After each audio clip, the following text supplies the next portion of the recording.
આજે આ seminar institute of youth development and Kasmita દ્વારા ભાવાંક મૂલ્યાંકનનો સેમિનાર યોજાયો અને આ સેમિનાર યોજાતા પહેલાં ભાવાંક મૂલ્યાંકન આપણા કોલેજમાં એક આપણે કહેવાય ને એક કોમ્પિટિશનને પણ એક 10 જાણીને એક બોલવાનું હતું. તેમાં હું તો કોમર્સવાળી એટલે મને એમ થતું હતું કે હું બોલું કે ન બોલું. આ મોટા ભાગે આ જે સાહિત્યનો પ્રકાર છે એટલે એ આર્ટ્સવાળાનો એટલે પછી એમ કે હાલો ને આપણે રમજાન સરના થકી હું છે ને બોલવા માટે એક બુક લીધી, જે ધ્રુવ ગીત એ બુક લીધી.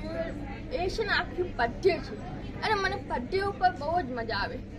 ગદ્ય કરતાં પદ્ય મને બહુ જ ગમે એટલે પદ્ય ઉપર મેં એક બોલ્યું ધ્રુવ ગીત વિશે. તો હરેશભાઈ એવા રાજી થયા કે મને કીધું કે તું મોરારી બાપુ જેવું જ બોલું છું, કથા કલકી એવું.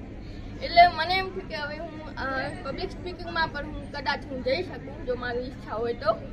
એટલે એ બધું થકીને હું આટલું આગળ વધી શકું.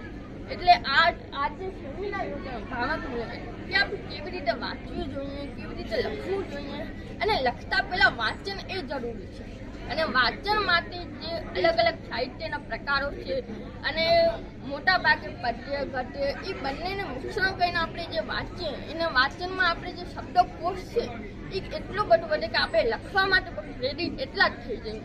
અને આ જે ટેકનોલોજીમાં મોટા ભાગે જે બાળકો હોય છે એ ઓલમોસ્ટ છે ને એ બધું ફોનમાં ChatGPT કે વગેરે AI દ્વારા એ પોતાનું કામ મેળવી લે છે.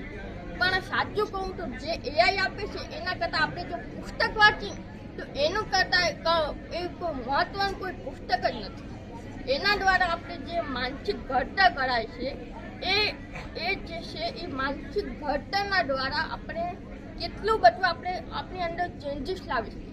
આપણે માનસિક અને શારીરિક બંનેમાં આપણે કોઈ પણ એક ચેન્જીસ લાવી શકીએ. જે નેગેટિવ થોટમાં છે આપણે પોઝિટિવ પણ આવી શકીએ જો એનો સારી રીતે વાંચન કરીએ. એ જ હેતુ આ સેમિનારમાં હતું અને મને બહુ જ આનંદ થયો આ સેમિનારમાં જોડાઈ.